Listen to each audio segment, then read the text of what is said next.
C99 Tutorial Part 7. In the last part, we used a for loop to count the number of characters in the input. Let's modify this program to count the new lines in the input. I've named it countnl.c. So, how can we modify this? And we just want to count new lines. The first thing we need to do is capture the value of getChar. We need to do this so that we can compare to see what the value is each time we go through the for loop. So, use the c equals getChar trick. And remember, getChar returns an integer, so we'll use int c for this.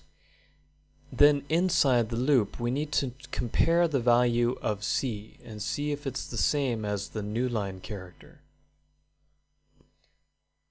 So we'll use c is equal to \n. \n stands for the new line.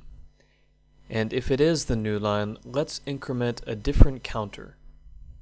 So I'll say ++nl, where nl represents the number of new lines. Let's add comments describing our variables. So nc is the number of characters, and nl is the number of lines.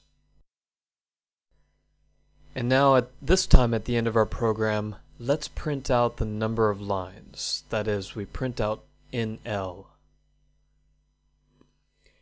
And that's actually all we need. In this program, we just need the number of lines. So actually, we don't need the number of characters anymore. And since we don't need it, let's remove it from the program.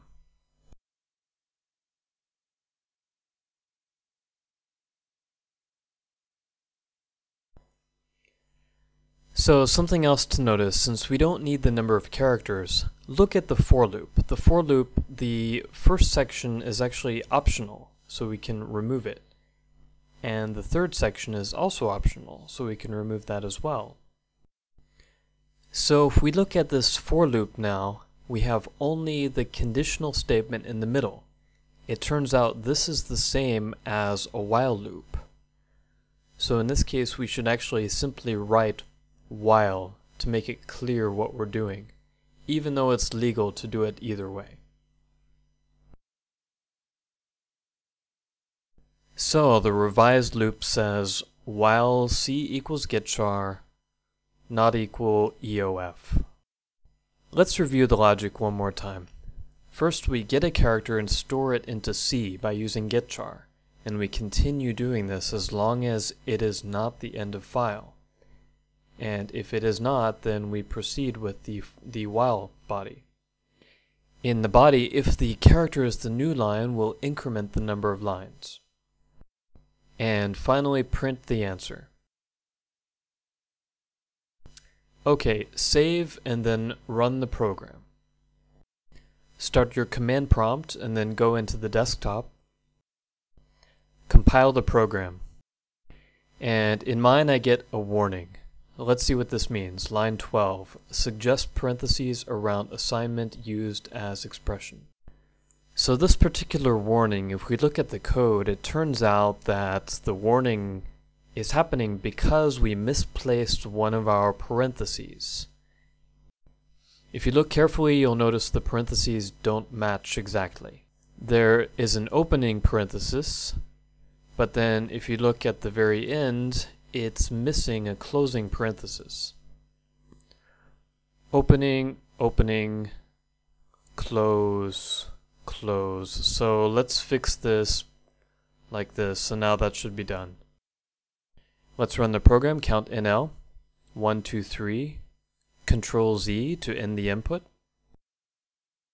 So now notice another problem. We expected 3 lines, but we get a very large number instead. What could be the problem? Let's look at the program again. So it turns out the logic is right here, but there's one small mistake. Let's look at the loop logic. If the character is a new line, then add 1 to nl. However, if you look to the top, you'll notice nl has no initial value. So it turns out in C, the programmer is allowed to define a variable and then not to give it any value to start with. That means it's an undefined value. It doesn't mean 0, it means the value happens to have whatever value it happens to have in memory, which could be a random value. So basically you should avoid using variables when they have undefined values. So either assign an initial value or make sure you assign a value before you read the value. So let's give this the initial value 0, and I think that should fix the problem. So let's try it again. 1, 2, 3, 4. And so now I get the answer 4, which is correct. Let's try running the program again with a different input. Let's use the redirection operator. Let's run the program and then give the source code of itself as input. So if we run it this way, then what result do we get? We get 18. So 18 is the number of lines in the source code. And then let's compare in our text editor. So the text editor says that there are also 18 lines. So it seems to be giving the right result. That's enough for line counting. Let's move to a new topic. You may have noticed we've been using int to read characters. It turns out all characters have a numeric value. So when you type a character at the keyboard, the C program actually reads the integer which represents this character. As a demonstration, let's write a small program that shows the numeric value of the characters. So let's make this program like this. Let's call it charValue.c. We're doing standard I/O, so I'm going to include stdio.h, and I need a main function, so I'll include the main function prototype. And then the standard int argc char star argv bracket. And now another thing, let's try to define more precisely what our program should do with the description. So I want to read characters from the input, and for each character I want to show its numerical value. So this will give us the numerical value of each character. So this program will be similar to the last ones we've done. So we'll use a similar structure. We'll use a while loop, while C equals getChar, not equal EOF. Let's use brackets here because we'll have a few statements. So the character that we're reading is an int.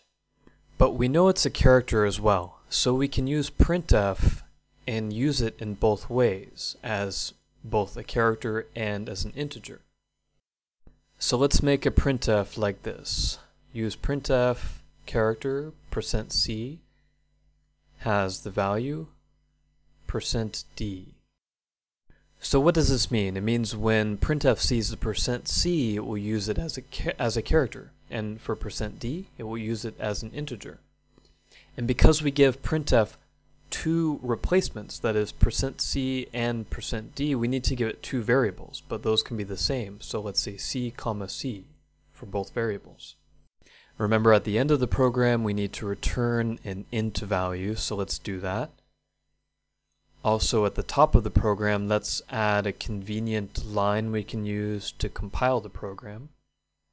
That's gcc wal -o charvalue.exe charvalue.c. So now let's copy the command and then go to our command prompt and paste it. Right, so let's compile it and then run it, charvalue. So how can we use this program?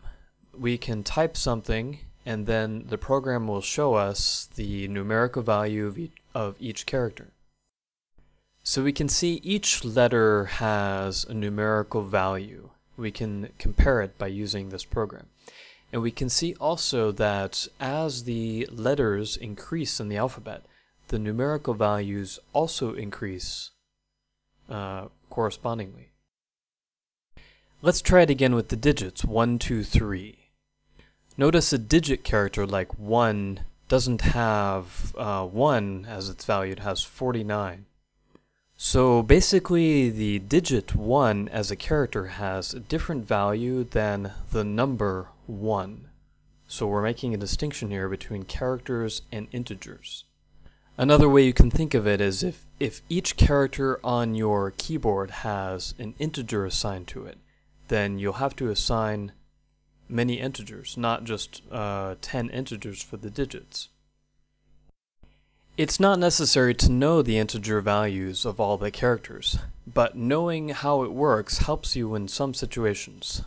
For example, we can compare characters using the same operators as we do with numbers. For example, let's do this. For example, suppose C is a character and then we write the statement in C. If C is greater than, the character is 0. We'll look at more examples of these in later tutorials. But for now, I think this covers the topic. So this concludes part 7 of the C99 tutorial. Stay tuned for the next topic.